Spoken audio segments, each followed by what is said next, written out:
Hey, good morning, everybody. It's Robert Phoenix, and I am back. I'm sorry for the delay. Every now and then, I get the technical difficulty, right? So I actually started this process about 20 minutes ago as I plugged into StreamYard. As you can see, a number of you have already been here and have begun to populate chat. For whatever reason, StreamYard was not recognizing my camera nor my mic. So I basically had to shut everything down. I had to reboot everything. So all my tabs that were open, which is what I use to move through the show, I had to go back and go find them. So I apologize for the delay. And also today's show may be a bit on the short side, depending upon how I can navigate this thing, because today is the day that I will be launching my new website, the new version of robertphoenix.com. Let me just get behind the sun here a little bit. Can I do that? Let's do that. I'm sure that's going to be a little bit better for you guys, right? So today's the day that the new version of robertphoenix.com launches. And I do want to thank Alicia, my web mage, who's just been absolutely fantastic, patient, brilliant. When you guys see the new site, you're gonna really dig it. It's going to allow me to start writing again. We're going to have a whole new newsletter section, and there's going to be a private section for members. Okay, so this is going to be a really cool development. Once I launch that, which will be today, then very quickly, the details will go up for the event in October. You want to check out Southwest Airlines. Fares are really cheap right now. Okay, you can get in.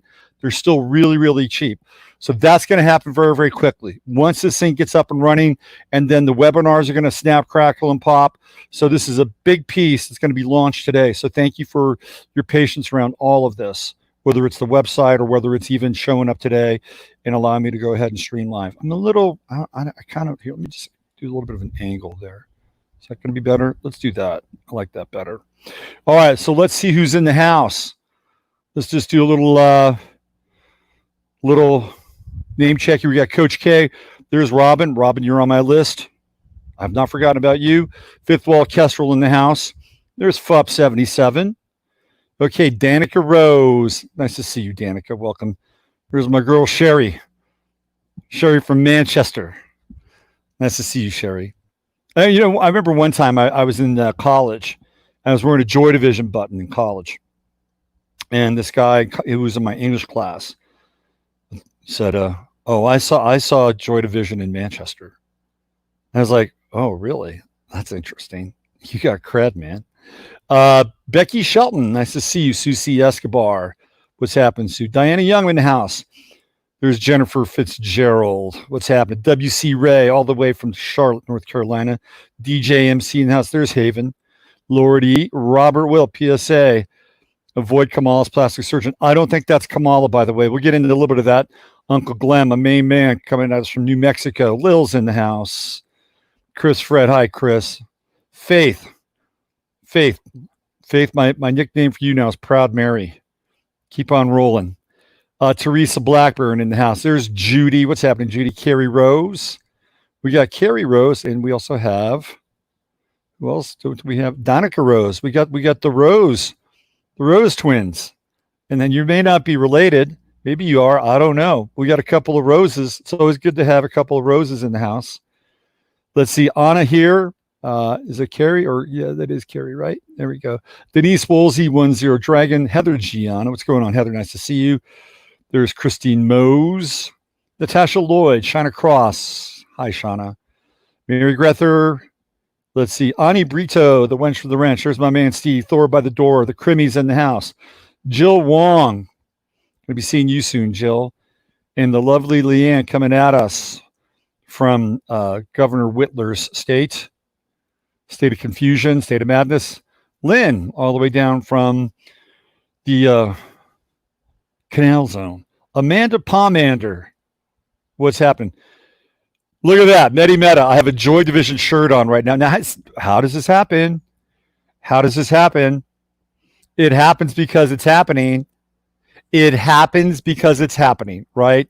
There's Sherry and Cunian. I could have talked about Ian Brown. I could have talked about the Stone Roses. I could have talked about the Hacienda. I could have talked about anything. 808 State. What did I talk about? I talked about Joy Division. And what do we have? We got Meta Medi in the house wearing a Joy Division shirt. This is when you know you're in the zone. Not me. Well, I'm in the zone, but you're in the zone. You're in the zone with me. I'm in the zone with you, and we are in the zone together. Fantastic. Absolutely fantastic. I love it. I love it. I love it. I love it. Great band. Yeah, man. Ian Curtis. That's a voice right there. Huh? And talk about a resurrection. What a resurrection story. From Joy Division to New Order. Are you kidding me? Wow. Wow. And by the way, another offshoot of that troika is the band Electronic, which I don't like all of electronic stuff, but some of their stuff is really, really good. Really good. And I think it was their sort of third album, Twisted Something. It's fantastic, especially a lot of the remix versions. You got Johnny Marr on guitar with Electronic, an amazing guitar player. By the way, I saw Johnny Marr in Seattle one night with the Matt Johnson's band. Holy shit. What a show. What a show. And the drummer was this guy named David Palmer. And I would eventually go on to meet David Palmer in person and get to know David Palmer a little bit. That's a whole other story of my... I think Twisted Tenderness is the name of that Electronic record. Track it down. If you can, get the full studio and all the remix versions. You will not be disappointed. Trust me on that. Man, I love this stuff. Oh my God. Listen, listen to that last night. There we go. Damn it. See, there we go. Now we got Kestrel. Listen to the. Life is grand. The cyclotron of synchronicities is spinning at light speed. Robert saw Johnny Marr, 9:30, 18 in Tampa. Johnny Marr happens to be one of the most underrated guitar players ever. All you have to do is listen to How Soon Is Now, and you will know exactly what I'm talking about. Uncertain Smile. So when I used to work at this record store in San Mateo, it was called Underground Records. I'd go there on Sundays. I'd work on Sundays. It was one of my college gigs. I loved that job, right? So I was the guy at the used record store, and people, I would play music, and I would always love to either blow people's minds or just see how far I could push people. And one of the records that I loved playing when it really came out, and this was fresh now, this was the 12-inch version, extended remix of Uncertain Smile by the. Like the album hadn't even really come out yet. I'm playing the 12-inch remix version, and it was like just a whole other level. And again, Matt Johnson, one of the most underrated singer-songwriters, artists. He's a Leo, by the way. We are in the season of Leo. Happy birthday to all you Leos. God bless. Oh, I got a lot to do. Shit, I got like a half an hour here. I may actually have to multitask and hit the website and point the website in the new direction while I'm actually doing the show. Let's see. You could have been right under my nose. Maybe I was right under your nose. You didn't even know. Yeah, San Mateo, California. Underground Records. It was a good gig. I used to play all kinds of stuff. One of my things I really used to love playing was the soundtrack to Black Orpheus. I love that movie. I love the soundtrack. It's tremendous. It kind of kicks off the whole Bossa Nova Tropicalismo piece. The movie itself is incredible. And I would just play that thing. I used to really love playing this record called... it was just Nana Vasconcelos, and it was just him, right? This guy who was from Brazil, and he's a berimbau player. And some of the stuff on that Nana Vasconcelos record, especially the track "Oh Berimbau," is like just mind blowing. It's like an industrial version of the berimbau. If you know what the berimbau is, it's an instrument that they use in capoeira. All right, so let's get rocking. Let's get rolling. She says, "I DJ'd with that 12-inch version." There we go. It's a small world after all. The Beat Generation. Love Joy Division. Listen to us. Look, we're we're just boomers in an echo. That's all we are. Boomers in an echo. But it's a good echo chamber. Let's get going. Dear blessed and holy Father, Mother God of the great central sun, within the universal light, which is the light of Yeshua, Son of Emmanuel, we ask that only the highest and best information come through this stream at this time.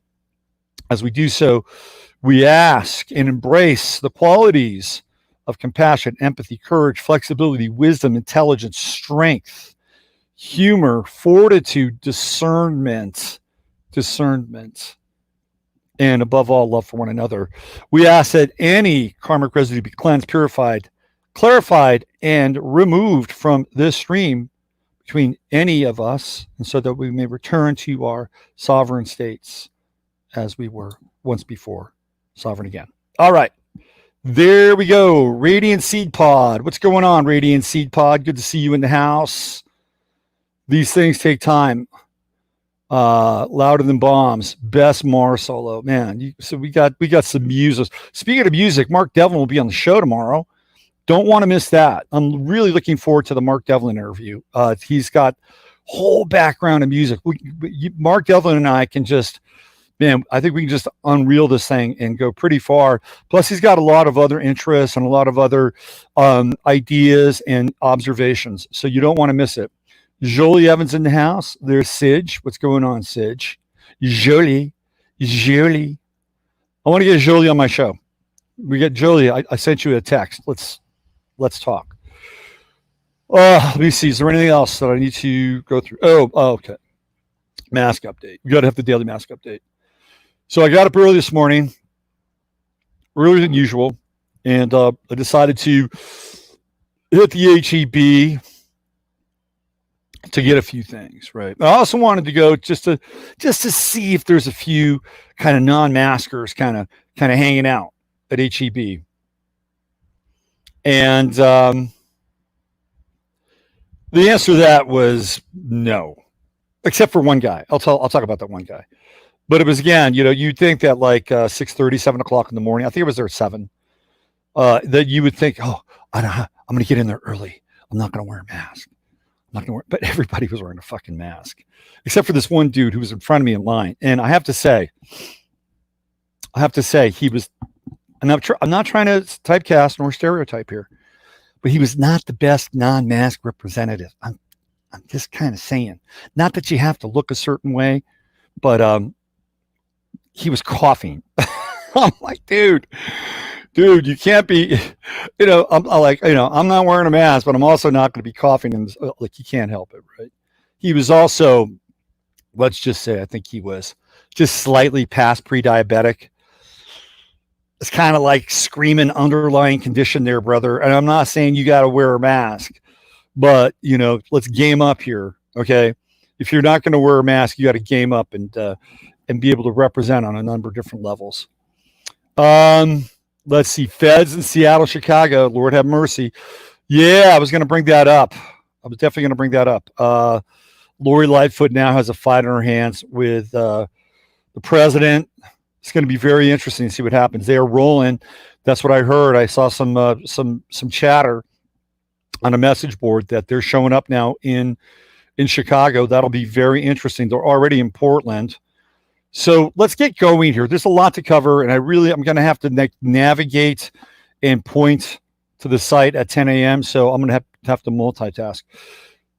All right, let me just go back to yesterday's show because there are a few comments about Kanye that I wanted to cover, and I just wanted to make my position clear. Okay, and I didn't want to make people feel bad about the whole Kanye thing. That was not my intention. I'm not trying to shame people that, like, if you're not okay with your crazy, that's not what I wanted to do. Okay. So if that was the case and I offended some people, or you felt like I was singling you out, that's really, I'm just responding in real time. That's all. I'm just responding in real time. So the other thing, I got a couple of messages that, or notices, comments on the show, and they're valid comments. Like, are people taking advantage of Kanye? Is he on drugs? Are they weaponizing madness? Are they linking this whole thing to, being truthful and being insane? A la Alex Jones, a la Mel Gibson, even a la Donald Trump. And you know what? That's an interesting part of the conversation, and one that should probably be addressed, which I did.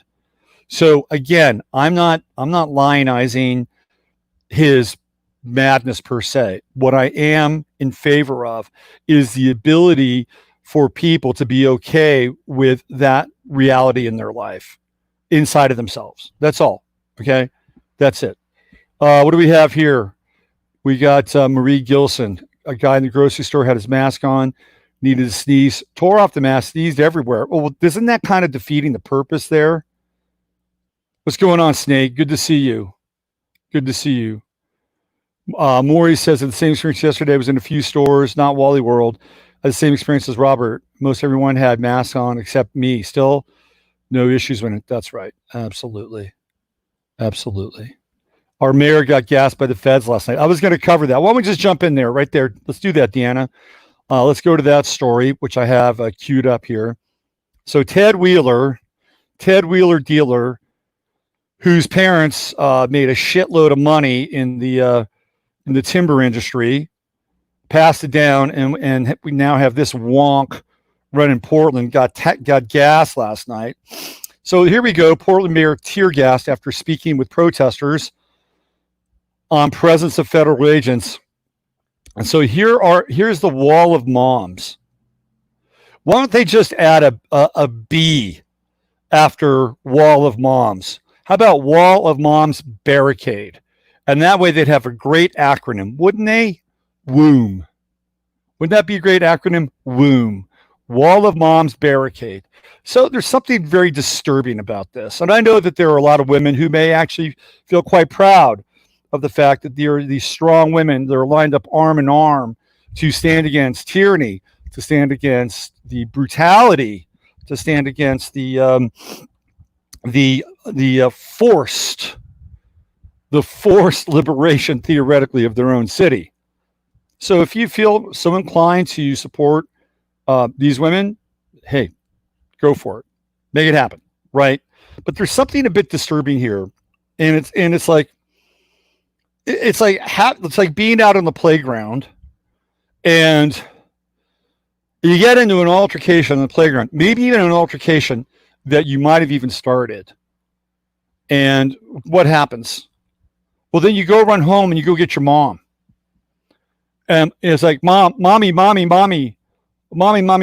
There are some bad boys. There are some tough boys down at the playground. And so the mom comes out to defend the kid who may have started the fight, provoked whatever happened, and now won't take responsibility for it. I think that there's something psychologically off about this whole thing. Yes, I get it. I understand it. I understand the symbol. I think there's something way off. And where are the dads? Like, where are the dads? The dads are MIA. There are no dads, which is probably why a lot of these kids are down there doing what they're doing. I hate to say it. It's true.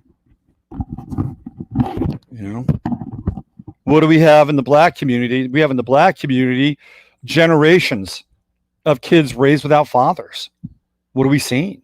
I mean, it's a fact, Jack, right? The statistics are there. I've covered it before, and I'm not the only one, right? So where are the dads here? There are no dads. There is no theoretical moral authority coming from the other pillar of the American family, and this is what we get. And it's funny because, again, what were we doing the other night? We were looking at Portland's astrological chart. What did we see? We saw Moon in Gemini, fifth house, right? The Moon is the mother, fifth house is children, South Node conjunct the Moon, square Uranus. Boom.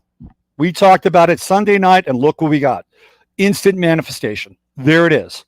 There's Portland's chart, front and center, okay? That's what's happening. So Ted Wheeler apparently got gassed. Let's see. Mayor Ted Wheeler was tear gassed in downtown Portland early Thursday morning.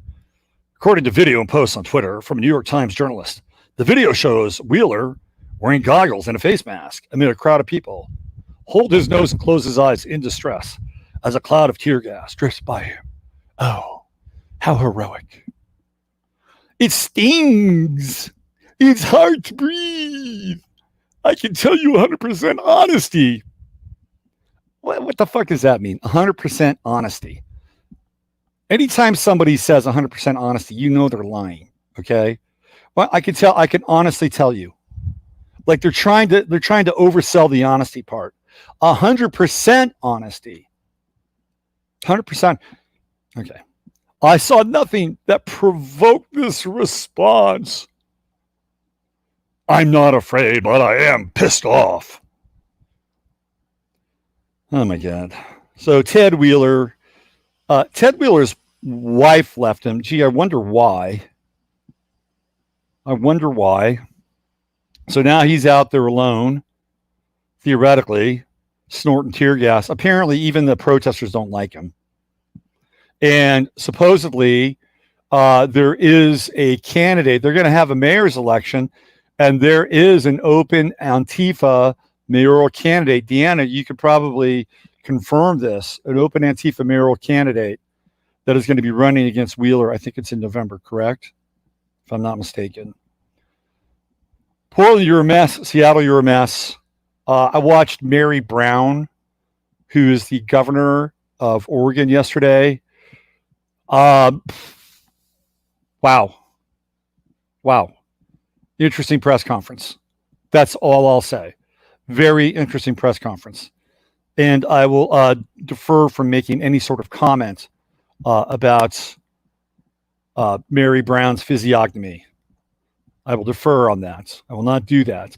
But let me just say that I found it very odd to watch her talk because her mouth is so disproportionately small to the rest of her face. It's really weird. Like I'm not dissing her physical appearance. I'm just sitting there watching her talk. And it's like her mouth is just like this kind of small hole that's kind of opening and closing. It's very bizarre. It's a very, very bizarre kind of feature. And again, I'm not making any judgment. I'm just noticing this. Very strange. It's like, what is going on there? It's very unusual looking. Very, very unusual looking. Speaking of unusual looking, why don't we just jump into Kamala world? Let's jump into Kamala world. You guys have seen this, no doubt. Where are we here? Right there. Like, what the hell is going on here? I'm not the only one who's figured this thing out, right? What is going on here? Can you say replacement? That's what this is not plastic surgery. This is not plastic surgery. This is not even the same person. This is not the same person. Look at this. The head is completely different. The jawline is, could that be a function of plastic surgery? Maybe. This whole thing is completely and utterly different. This is a different entity. Even the skin tone of this person, whoever this is lighter. This is so utterly bizarre. This is just completely bizarre. Whiter teeth, whiter face, lightened skin. I don't think she lightened anything. I don't think this is the same person. So the rumor is that the real Kamala Harris has been arrested. This is what the word on the street is. And so when you look at this, it does not necessarily dispel that rumor. And that if they needed somebody to pop in and play the role, here we go. It doesn't even look like a reasonable clone. The whole thing is just part of the continuing saga of Bizarro Land that we're in right now. Really bizarre. Very strange. What do you guys think? Let me check in with you. What do you guys think about Harris? Is that her? Is that her? What do you think? I don't think it's her. I don't think it's her. She's not high enough for a clone. Deep fake. Those pics were taken 8 days apart. Do you think it's her though? I think teeth is even different. The new Kamala is really ugly. I'll say that. You can say that. I'm not saying that, but you can say that.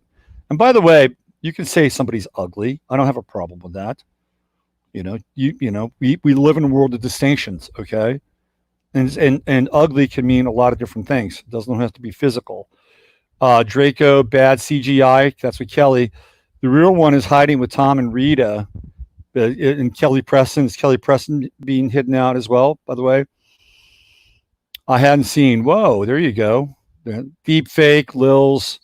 The eyes are coal black. That's another thing, Miranda, that I noticed. Like, where is the rest of the rest of the eye? It's like the pupil is just completely black holed sun, the entire eye, hasn't it?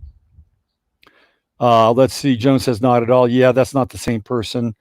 Doesn't look like it. Danica says clone. Michael says doppelganger. Clutch cargo mouth. Renee, what? You nailed that. You totally nailed that. You nailed that. Clutch. If you don't know who Clutch Cargo is, it's one of the worst animated cartoons of all time. It's one of those cartoons where it's a very static image, and then what they do is they essentially, what did they do? Did they kinetoscope that thing where they put somebody's mouth in and it would move? Like the mouth would move, but the image wouldn't. Great call, Clutch Cargo mouth. Mary Brown is the daughter of Pat Brown and related to Governor Jerry Brown. Who would have? She'd be a lefty, Jerry Brown. Jerry Brown's father, Pat Brown, ran California into the ground when he was governor. Ran it into the ground.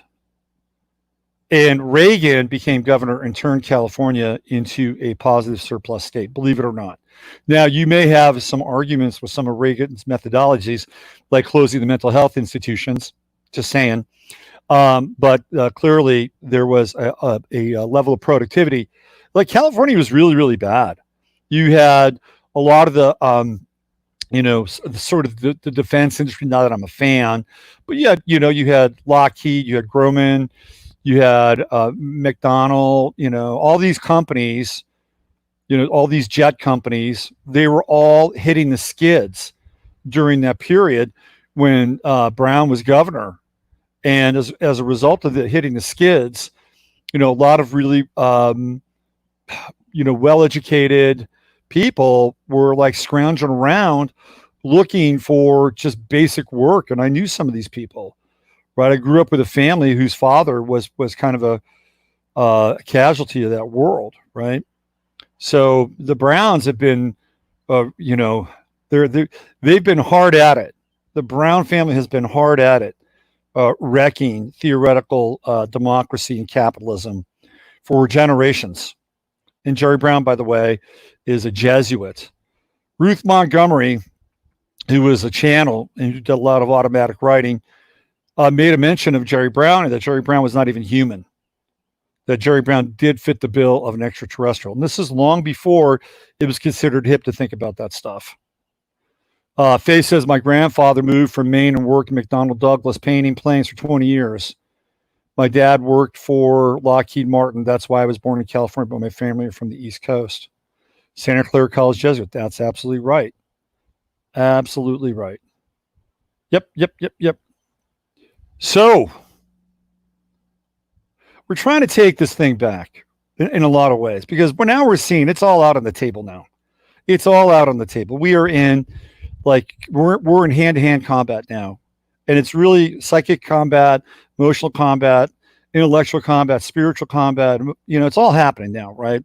So, I gave Trump a big hug last night. So I've got 1 foot back on the Trump train. Now I'm going to show you why.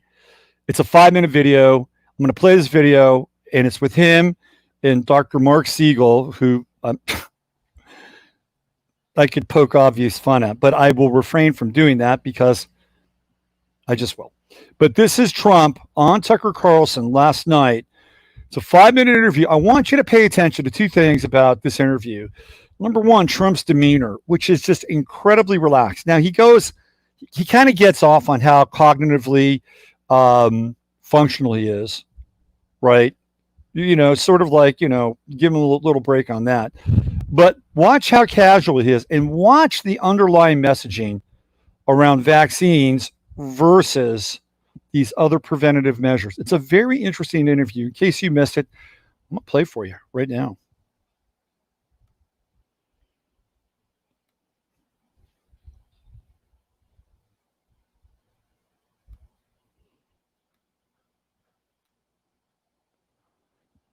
Setting the stage. Here we go. Exclusive from Tucker Carlson last night.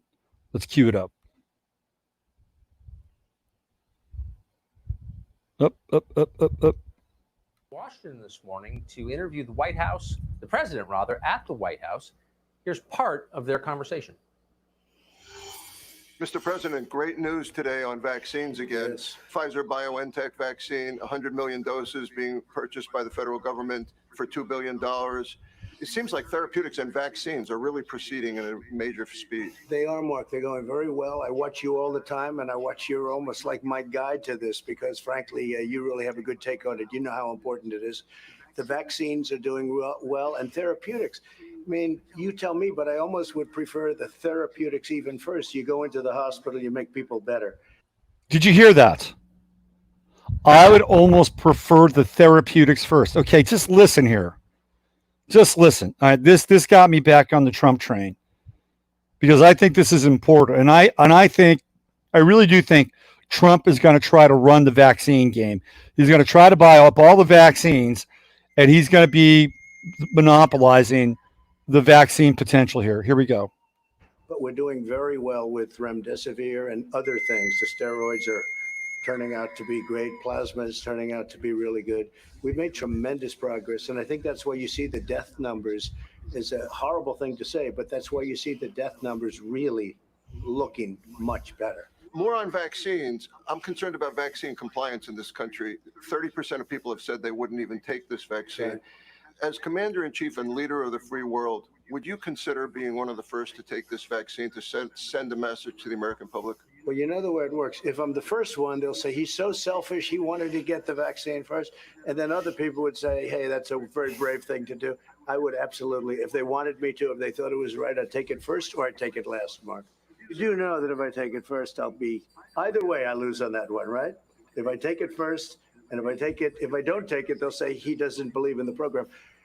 But whatever I think is best, whatever we all agree is best, I would certainly do that. I'll make you a deal. I'll take it, and then you. We'll take it together. That's okay? right. Good. Talk to me about All right, that's all you need to know about that. That's all you need to see, because after that, it gets into just how cognitively functional he is, which is kind of funny. But for the just the sake of time, right? We'll skip that part. But I thought that was a very interesting interview because he says I would prefer, right, the preventative stuff before more than the vaccine. Pay attention. And I actually loved Trump's demeanor during that interview. I loved his demeanor, I have to say. And one of the things that and again, I'm agnostic when it comes to learning things. If I can learn something from somebody, I'll learn.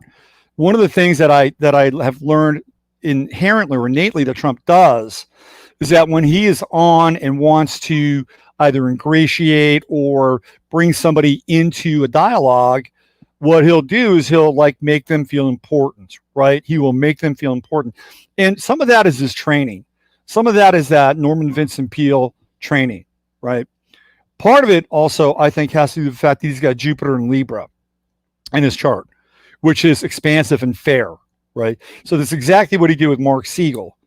But I've also seen the other side of Trump where he will just level somebody and drop the hammer. So I thought it was a really interesting interview. And, and I think that there was some good show and tell there. And you can say, oh, he's just, talking out of his ass or whatever. So I got one foot back on the train, and I'm feeling more confident after that interview that I'm understanding Trump's strategy around this. And I do think ultimately he will push back on the vaccine. And I could be completely wrong. It won't be the first time, but right now I'm in. This is where I'm at now. That's my public statement. Well, who cares, right? Whether it's my public statement or not. But Johnny Cruz was talking about this in the comment section yesterday. So, and we were talking back and forth with that. Anyway, I found that to be a good interview, especially on the heels of kind of where things went yesterday and what we're talking about. Okay. Back in 2014, Danica says Trump tweeted a bunch about vaccines. Yeah, so he was talking a lot about vaccines. By the way, apparently RFK Jr. and Dershowitz are going to have a debate. Now, I think that's happening today. I'm not mistaken. If somebody in chat could verify that, maybe put up a link, that would be great. Uncle Len says actions, not words. I agree with you, but we're dealing with a Gemini on freaking steroids, okay? A Gemini on steroids. So again, I'm watching, I'm sitting back, I'm saying, okay, well, let's just see where this goes. Let's see where. So the other thing too is that, am I going to put my full faith and credit in the fact that that's going to happen? Well, absolutely not on some level, right? Because I got to make sure that I'm taken care of, or other people I love are taken care of. You got to find a way to do that. You got to have plan B and plan C, just in case all of a sudden the script flips, which we've seen before, and now all of a sudden we're in a different reality, which we're actually witnessing. Right. So this is not like, oh, I'm all in and I don't have to think about this, or I don't have to prepare, or I don't have to look at either legal or personal measures to protect myself from the potential onslaught of a forced vaccination. Okay. Just saying. Caveat emptor. Let's see. I always consider fluidity and flexibility when playing such a deep game. What else do we have? On this Trump apparent change towards vaccines, I will say he is irritating himself to his opposition. You never know where he's coming from. One day, master patriotic. The next day, he's pushing back on a vaccine and he's into therapeutics. There's a method to the madness. Trust and verify, read Trump. Let's see. Whatever happened to Trump stopping chemtrails? Yeah, well, I never really bought into that. Trump stopping the chemtrail thing. I was never a marketer around that idea. All you need to know about chemtrails is that they're seasonal, and they will basically be sort of up and running south of the equator during the spring and summer, right? And then they return north of the equator fall, winter. There you go. Here it is. It's summer, and there's not a freaking chemtrail in the sky today. But I've known this. I've known this for years. I've seen the cycles in effect. And, and I think the chemtrail thing is probably above Trump's pay grade or above any president's pay grade at this point in time. What else do we have? They are spraying like mad in New Mexico. I'm sorry to hear that. I'm sorry to hear we're not getting it here. We haven't gotten it here for a while. Generally, by and large, that's the cycle I've seen. Okay. Let's see. Miranda says RK Jr.'s website about children health is very, what is she saying here? Is very against kids wearing masks. Yeah, RFK Jr., man. See if we can find that debate. Chemtrails ran by AI. Yes. And aren't chemtrails a UN operation? It is global. Apparently, the only country that doesn't get chemtrails, I could be wrong, is China. That's what I've heard. Yes on the debate. Yeah. Okay. So yesterday, I talked about a really good video with Spiro Soukos. Is his name Soukos? I always get the last. Skouros. Spiro Skouros and Patrick Wood. Now, after I talked about that, people asked for the link. And I went to Spiro's YouTube channel, and YouTube had removed that video. I did manage to get a copy of that video, and that's over on my BitChute channel. So if you want to go to my BitChute channel, you can watch that video in its entirety. I basically copied and mirrored it. It's a very important video. I urge everybody to watch that video because you will get an understanding as to where we are and how this process that's manifesting before our very eyes is operating. It has very little to do with politics and everything to do with systems management and operation. Systems management and operations, the cybernetic control of the entire species. Go watch it on my BitChute channel. Okay. China getting hit hard right now, flooding and earthquakes. So obviously there's a war going on. Jay Widener brought this up with me, and this is what, and I think it was on the last reality check that I did with Jay, and that Trump was theoretically brought in to take China down. Like that's what he was brought in to do. So what we have here is we have a very interesting kind of tug of war between two systems of control. And I've been talking about this for a while. It's like the pincer effect, right? So we have the neoliberal Bolshevik sort of style communism or socialism, which manifests in what China's doing with social credit scores and all that stuff and heavy duty biometrics, surveillance, right? That's one version of this thing. Then the other version is the hardcore neocon Zionist version, which theoretically, again, Trump would represent as part of that phalanx or part of that wing. So, I've always thought, well, what about the rest of us? What if we don't want either one of these things, right? It's an interesting debate. So there is something, I think, going on here at a deeper level between these two forces, right? So what we're seeing in a lot of ways in Portland and Seattle and San Francisco is sort of this Chinese style, right? This is the Chinese style. This is the Chinese version of this whole thing, which I would say would be more, I wouldn't call it Trotskyite, because the Trotskyites became the neocons. It would be sort of, how would I say, kind of more neoliberal in the spirit of like, quote unquote communism, as we see the split between sort of Trotsky, more like Leninists versus Trotskyites. Leninists versus Trotskyites, okay? Leninists versus Trotskyites. So I think that's what's going on. And, where does that leave the rest of us? Good luck. Who knows? We're in the middle. Cue up Steelers wheel. So yeah, I think there is something big happening, and I think there is a higher game, a higher level of warfare that's going on right now. So good point, Maury. Speaking of warfare, it's getting to be that time. I'm gonna have to do something right now. I'm gonna have to just take a break just for a moment, because I'm gonna have to go over to another site here and make the switch. The switch is coming. So here we go, boys and girls. I am multitasking.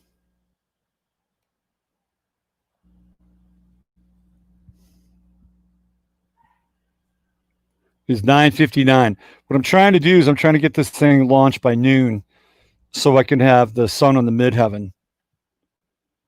Okay, so what do we have here? Give me one sec.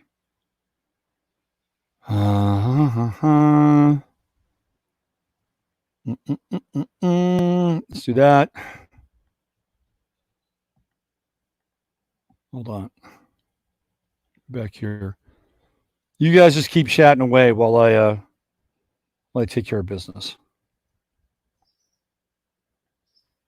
There we go.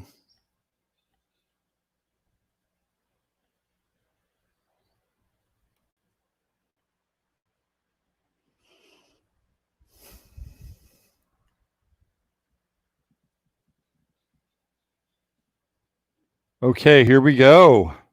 Here we go. It is happening. I just need to do a few more clicks here.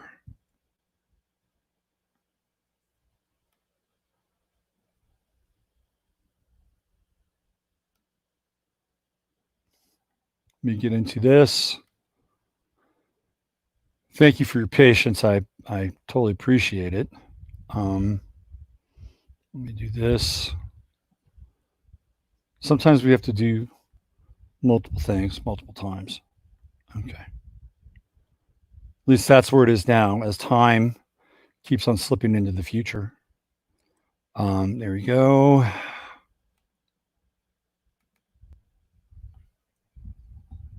Let's do that.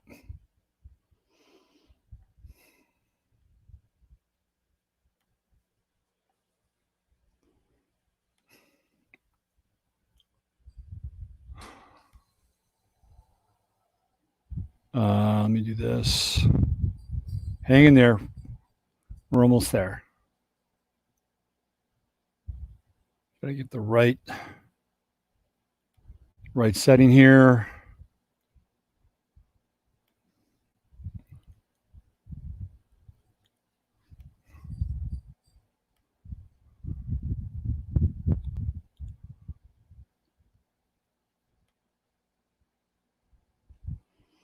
Okay, it's not that. I know it's compelling, isn't it? It's compelling content. All right, there it is. That's what I need. Oh, I don't need that. All right, I got to do something different. Hold on. Hang in there. Hang in there. Not changing horses midstream. Just have to go at this from another direction.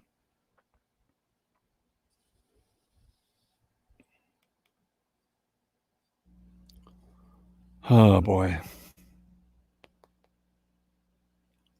Okay. Almost there.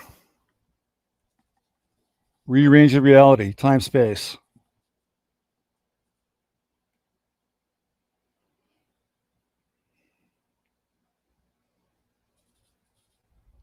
Almost there. It's 10:02.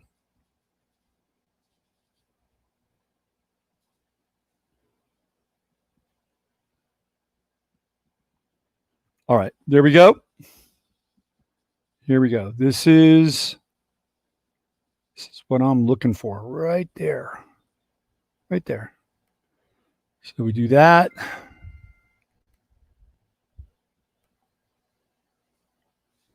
We do this right there. And then we do this right there. Copy right there. And we do that right there. Boom. And let's get rid of that right there. Let's save. And there it is. So my site will be down for a little while it gets migrated over to the, what do we have here? All right, features, just hold on. Okay, I just have to make sure this thing gets processed. Thanks again for your patience. This is a kind of a big moment. I'm moving to a whole new server, everything. This is a major paradigm shift, you know, and yesterday, there it is. We can't speak. Okay, so there we go. It's done. It is done. Thanks again for that. Thanks again for that. Yes, this is a big deal for me. You know, I started off in 2008 when I first, you know, put my website up, and there was a, you know, really basic WordPress program. If you go back into the Wayback Machine, you can see what my website looked like in 2008. And then I've had 3 iterations since then. I think 4 iterations since then. So this is the 5th iteration, and this is major because it get moved and transferred to a whole new server, whole 9 yards. So this is a kind of a big day in a lot of ways, right? This is kind of I wouldn't say it's the culmination, but it's kind of the ultimate migration. You know, if we use this idea of the Janus, right?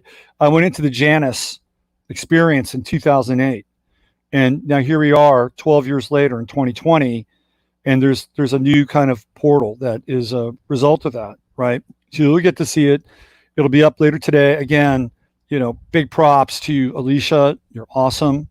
I really appreciate your work in a very, very big way. So there we go. All right. No worries. All right. What do we got? Glad we could share this moment. Yeah, you know, it's kind of a cool moment because you're all part of it, right? You're part of this thing. We're all part of this together. You know, why? You know, and again, how did this happen? You know, Alicia came out of she came out of the, you know, kind of out of the woodwork, right? Like I didn't know Alicia before 6 months ago or 7 months ago. You know, and she found me through being on Jay Weidner's show. And so, you know, we talked, and then she started to watch some of my other stuff, and she said, okay, well, this guy could probably use some help with his website, and God bless her. You know, she jumped in, and she's been just an absolute rock and totally patient and extremely gifted, and basically has delivered pretty much everything that, you know, I was looking for in a website. And one of the cool things is that she's really helped me solve my scheduling issue, which has been problematic since I'm a one-man band. So I'm going to be working with a calendar system, and you're going to be able to just go in, and when there's time, you're going to slot in, and boom, you get, you know, everything happens. You get put on my calendar. I get notified. There's a payment and transaction. So, you know, I don't have to, you know, phone you and phone me and the whole 9 yards, which has been really challenging in a lot of ways. So she's helped me solve a lot of issues. So again, you know, give Alicia just a little love there in Chatlandia. And so this is how the game works, right? And then we help other people, and I do my best to do the same thing, you know. And so, you know, this is the true Aquarian age. And guess what sign Alicia is. She's an Aquarian, right? This is where we help each other. This is where we begin to extract the best parts of ourselves so that we can share them with one another, right? This is it, man. This is what it's about. This is what Craig and I were talking about on Radiant Creators. This is the new paradigm. So yeah, it's my new website, but you're all part of it. You're a part of it because I wanted to deliver and bring something to you that would be of value, right? And for me as well. Anyway, thumbs up. It'll be up later today. Have a peep. It's fantastic. All right. Let's see where we are. I love tech when I can get it right. Yeah. Tech can be really good. I mean, for me, tech is agnostic. It's agnostic. It depends what you do with it. You can enslave people with it, or it can be a really cool tool. I mean, look what we're doing here today, right? We connect here every morning. Tomorrow I'll have Mark Devlin on the show. We'll be able to connect with Mark Devlin. I mean, it's agnostic. Facebook, I've kind of, transitioned off of Facebook, although I should probably get back there and peek in there every now and then. But that's just Facebook. Okay, so where are we with everything? Let me click in. What's the name? It's still robertphoenix.com, Judy. It's just gonna be in a different place. It'll be coming from a different server, and it's still the same URL, but it will look vastly different. I'm just saying, vastly different. Yep, vastly different. Let's see. After Devin, so here's the Jasper and Rosie update. I ordered some more bamboo fencing so that I can complete the patio area where Jasper and Rosie can congregate, okay? So the bamboo fencing is coming in. And when I do that, they'll be back in the mix. I promise they'll be back.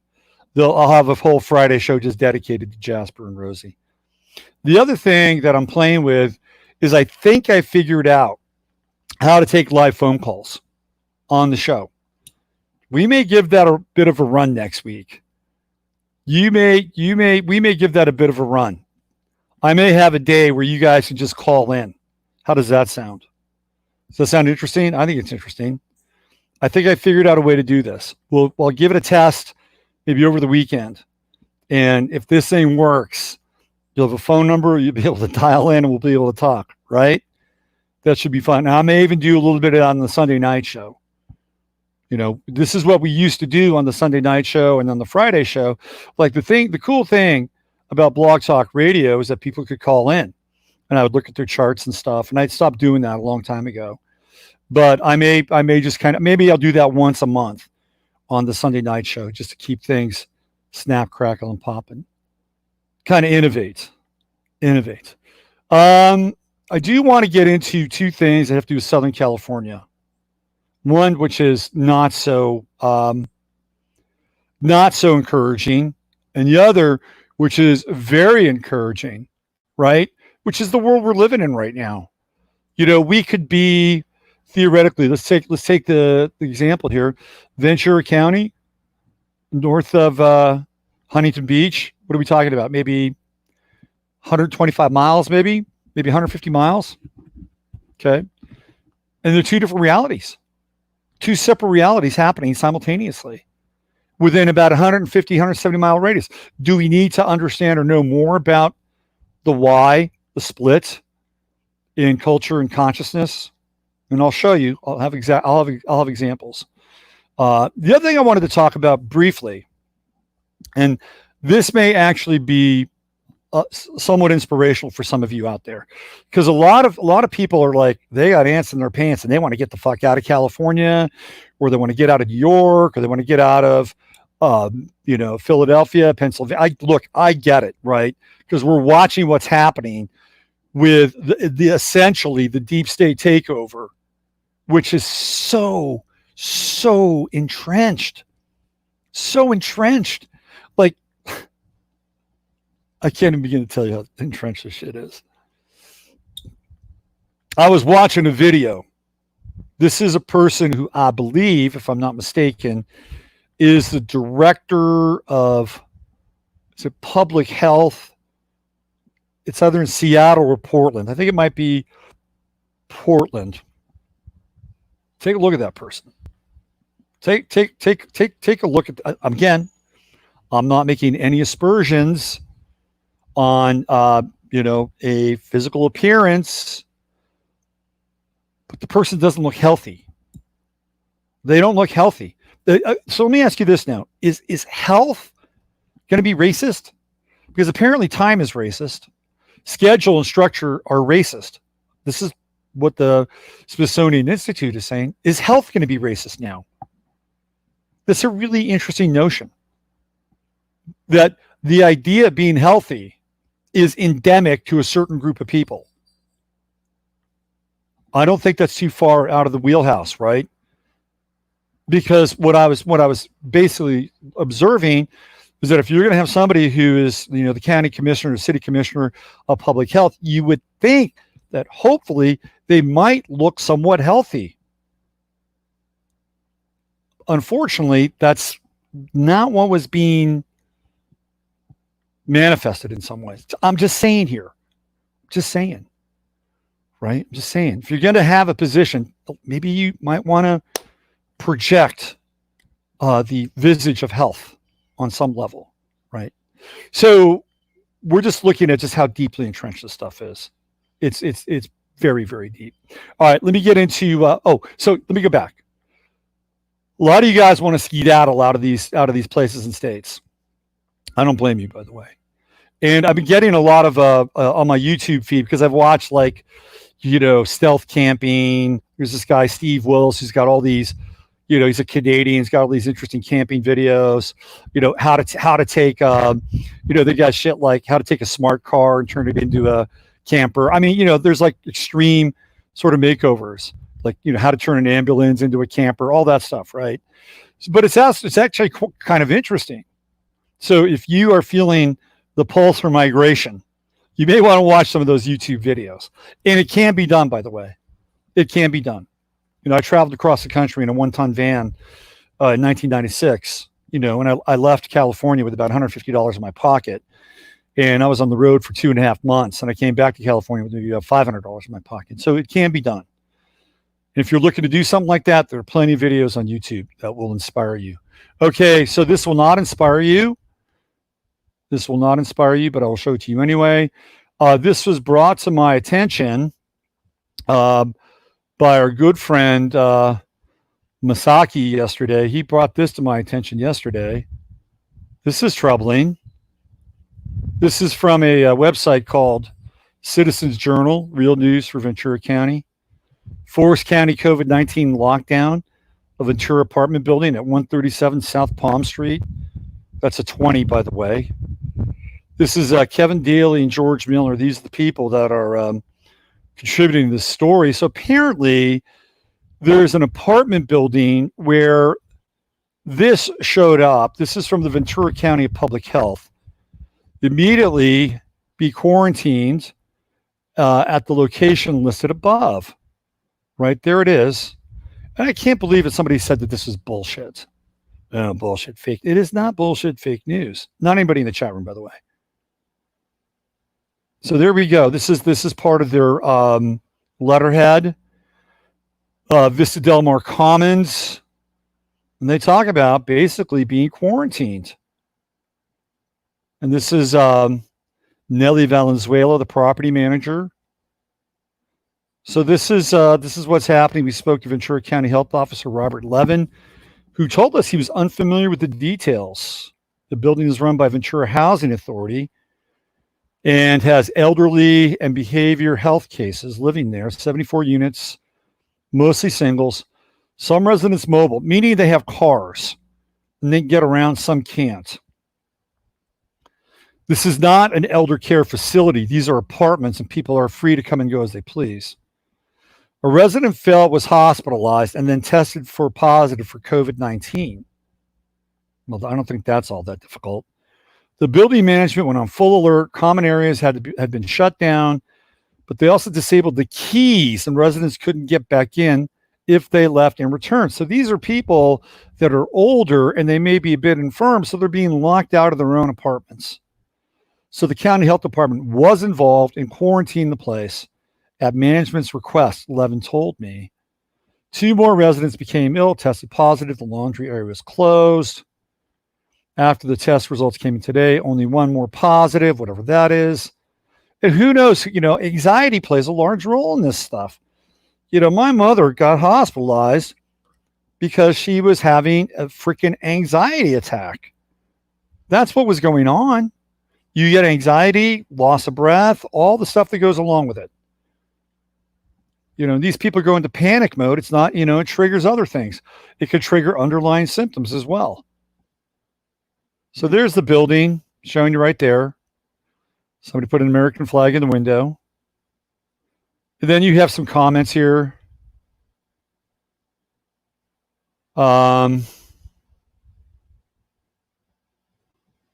This one was probably the most interesting. Where is she?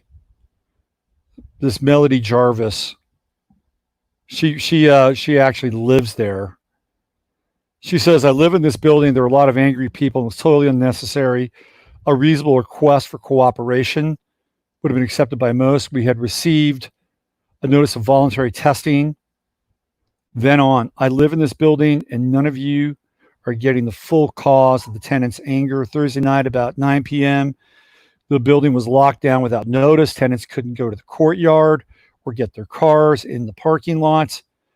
As I said, no notice. The next morning, people pounded on doors, shouted at us, ordered us around, and herded us down the hall. After testing, we were ordered back into our apartments and told the manager would get results in 2 days after the weekend. We also went from the 1 guard to keep unauthorized people out to 3 guards to keep us in. So it was not true that we could go out. People with dogs had no way to take them out. A blind tenant had to leave. Had to have someone come and remove a service animal, leaving him totally unprotected. Many people complained to the housing authority, and suddenly the next day it was okay to go to the courtyard.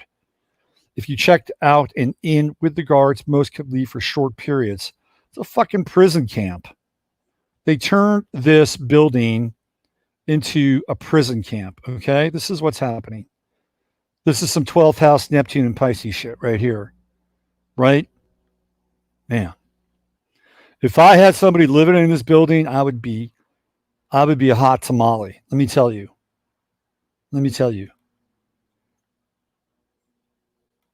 There you go. It does remind me of China too. They're sealing people off in their apartments, and it's like slippery slope. That is absolutely is horrifying. Absolutely horrifying. Those guards have zero authority. I agree with you, Michael. I agree with you. Totally.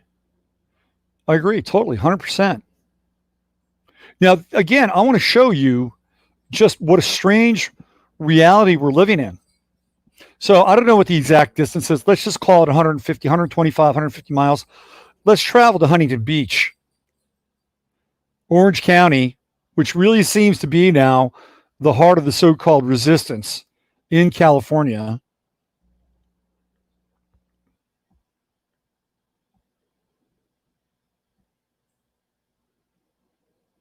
I don't believe it. Huntington Beach, a symbol of mask resistance as doubters abound. Here we go. People in Huntington Beach are basically saying F you to the whole mask thing. They actually, in Orange County, want to send their kids back to school with no restrictions. More than any other place in California, Huntington Beach has come to symbolize the resistance to many of the coronavirus safety rules government officials have imposed in recent months. It's not as though no one in the city is wearing masks and social distancing, but many opposed mandatory mask rules and measures like closing beaches have been outspoken here and use the tourist mecca as a platform for their views. In May, angry demonstrators converged a block away at the now mostly quiet Huntington Beach Pier to protest. Since then, many roaming around the city's downtown area proudly not wearing masks, and the stance has even inspired a parody video that went viral on social media in recent weeks. Fred Smoller, a professor of political science at nearby Chapman University, described Huntington Beach as a conservative stronghold and said that the attitudes about coronavirus largely reflect greater political divides. Their ideology is a lens which they are viewing coronavirus, blah, blah, blah, blah. I would imagine people see it as a hoax, which the president's encouraged to do, blah, blah, blah, blah, blah, right? So here we go. When asked about opposition to COVID-19 restrictions on Huntington Beach, somebody said she was aware people around the state are uncomfortable with the use of face coverings. I can certainly understand the sentiment. However, there is still much we are learning about this virus. So what is the caseload right now in Huntington Beach? That's what I'd like to know. Okay, maybe we'll follow up on that. Because they've been doing this for a while now. I'm not sure, but I haven't seen a lot of video of mass death in Huntington Beach. I could be looking at the wrong news sources. I could be wrong here. But this has been going on now for what? A good 2 months, 3 months. Like, this was a group that was very vocal in not participating in this.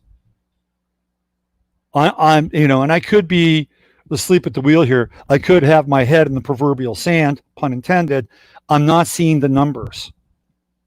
I'm not seeing the numbers. And guess what? That may be an area where the hospitals are not participating in the number scam as well. But I just wanted to bring that up because we're talking about 125 and 150 miles, two very separate realities coexisting simultaneously. So props up to you, Huntington Beach, just saying, props up, right? And you people in Ventura County, shame on you. Shame on you. You got to protect those people. Protect those people. Stand up and protect those people. If you live in Ventura County and you got a pulse, you got a heartbeat. Now, I'm not inciting anybody to violence. Just stand up for the elderly. That's all I'm saying. Stand up for them. Stand up for the people that are infirm. Stand up for the poor guy in his apartment who had to have his sight dog taken out for walks and thus render him immobile. Please, please, have a heart. Have a heart. Help these people out, okay? They're part of our family. And that is not an incitement to violence. That's just standing up for the elderly, the infirm. This is what we're theoretically supposed to do. And when we stop doing that, we've lost our way. We've totally lost our way. All right. What do you got in the chat room here? My county in Washington State has had deaths. Yeah. How did the deaths happen? How did the deaths happen? What do we know? What do we know about the underlying conditions? What do we know about the actual classification of the deaths? There was a guy who got hit by a motorcycle and they classified him with COVID. Look, I'm not saying there's not a there there. There is a there there. There's a there there. I'm not saying that what we're dealing with is not an actual thing. Please understand this. But the actual thing that we're dealing with, the actual numbers, how it's classified, that remains to be open for debate and discussion, discovery. There are plenty of medical professionals who hold the same opinion as I do, even though I'm not a medical professional. Let's see. I think China crept in there and invaded us, not the people, the party. There's a lot of that going on.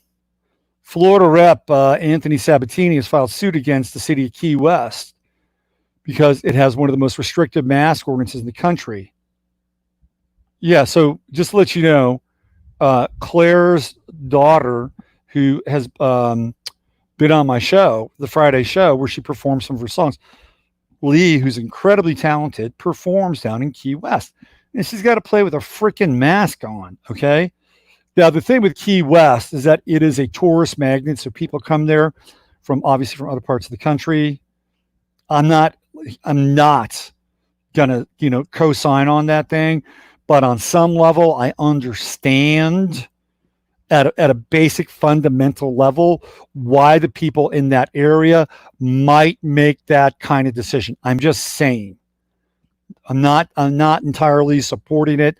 I understand the logic behind it. But somebody performing with a mask on, Jesus. I'm sorry. Yep, let it go. Let it roll. We're the constitutional attorneys. Aren't they helping us? Some of them are. This is not necessarily constitutional. This is not necessarily a constitutional crisis in some ways. It has to do with commercial code. And you can follow this thing. It is the Americans with Disabilities Act. And all these places are violating the Americans with Disabilities Act. Because what happens is if you can prove, and it's quite provable, by the way, that wearing a mask is bad for your health, they're in violation of that. And they can be sued and they can have their license taken. I'm just giving you the code. I'm giving you the code, and people have done this. They've gone to Walmart. Walmart knows all about it. And when somebody goes to Walmart, they show them this and they say this. Guess what Walmart lets them do? Walk right through. Because Walmart knows that they're liable, that if they violate that, this is a big deal. It is a commercial code. It has nothing to do with the Constitution and constitutional rights. And when you get into commercial code, that is the sweet spot. That's where the money is either lost or made or transferred. There's liability at stake. Okay. Joe Dimitri, liability issues. Bang. Right on, Joe. Good to see you. Let's see what else we have here. UK Asthma Society has a card printed out. Good to see you, Sigurd. Yeah, so, but you don't even have to tell them theoretically. You don't have to tell them. I have asthma. I grew up with just the most brutal allergies. Thank you. Thank you, inoculations. The most brutal allergies as a kid growing up. It was horrible. Horrible. My eyes would itch and burn and itch and burn. I wouldn't be able to breathe. It sucked, man. It totally sucked. And I was on a steady diet of this stuff called Allerest until it stopped working. Then I had to pop around, and I was like, 12, 13 years old. And I remember being in the 7th grade and I was taking, was it Sudafed or one of the little red pill. And I'll never forget my 7th grade teacher, Mrs. Alvis. She comes up to me and asks me if the pills that I'm taking are medicine. She wanted to know if I was fucking taking drugs. It's like, no, this is my allergy medicine. Come on now. It's like, who knows? Maybe she had a kind heart, wanted to make sure I wasn't becoming addicted to drugs, right? So, but that was brutal, man. The allergy stuff was brutal. It was hardcore, totally hardcore. And there were times where I would just be so leveled, I would have to lay down in bed and just try to kind of recuperate. Migraine headaches, super stuff up nose, terrible shit. Watery eyes, itchy eyes. It was brutal. And that was a big part of my life. Springtime would roll around, and I was a captive to this shit. And then when I was in college, I went to go see the nurse, college nurse. We sat down, and she's like, "Did you know you have asthma?" I'm like, "What? You have?" "Yeah, you have." So she was able to tell by my bronchial patterns that I had asthma. I was like, "No, nobody ever diagnosed me with asthma before." She said, "You had allergies, right? Growing up?" I said, "Yes, you have asthma." I'm like, holy shit. This is news to me when I was in my 20s. And then when I moved to Olympia, and Faith, you'll appreciate this. When I moved to Olympia, see, when you move, right, there's a whole new kind of variables with pollen. Because eventually I got used to the pollen in Northern California, and I cut a lot of stuff out of my diet, particularly dairy, which really helped, especially with all the mucus stuff, right? So I moved to Olympia. There's a whole new, community of pollen terrorists that are waiting to attack me. And so I'm living in Olympia, and right next to us, we have this massive weed patch, huge, like Day of the Triffids kind of shit, right? And all of a sudden, one spring day, I'm like, had never happened to me before. I was freaking out. I was really freaking out. I was like, it's like, shit.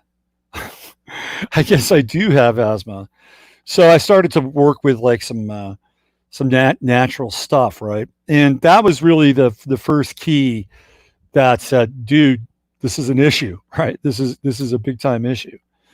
So I haven't really had any major issues in that area, but it is, yeah, I got that thing. And anybody who has it knows that when it gets really hard to breathe, it gets pretty scary. The first time it happened, it was a pretty frightening experience for me. Here in Texas, we have cedar and the lovely cedar fever, which I encountered once I got here. That nailed me. Right. But now I figured that out. And now cedar fever is kind of in the rearview mirror. So yeah, you got an underlying condition, but they don't even have to know what your underlying condition is. You don't have to be a card-carrying member of the Asthma Society, right? And people have COPD, people have high blood pressure, people are pre-diabetic. I mean, there are all these underlying conditions. What happens when you wear the mask? You don't know how that's going to. We are in a very different kind of model reality right now. We're in a Skinner box. We have no idea how this constant breathing in of CO2 is going to affect those underlying conditions and stuff you may not even know about, right? All right, what do we have here? No dairy, no sugar. I gave it all up. Yeah, I gave it all up. It's all gone, right? I don't do dairy, sugar, see ya, alcohol, see ya. So that has been a major life change, major pivot for me. And you're right, Rennie. It's cleared most everything up. Or do I still have the underlying condition? More than likely. So, I don't feel justified by not wearing a mask, but if I had to, I could, because it's there. It's absolutely there, and they don't need to know. My lungs constrict when I'm talking to someone with a mask. No comment there, Chris. No comment there. Chemtrails increase asthma. Probably a lot more than just asthma. Local honey got me past my allergies. They say that's supposed to work. Shanna says, I didn't find out how until I was 27. Yeah, I was 23 when I found out. I was 23. But it all made sense because I was brutalized by allergies as a kid. And they really kicked in. The allergies really kicked in right around adolescence, like 12, 13 years old, when my endocrine system changed. That all of a sudden, boom. What else do we have here?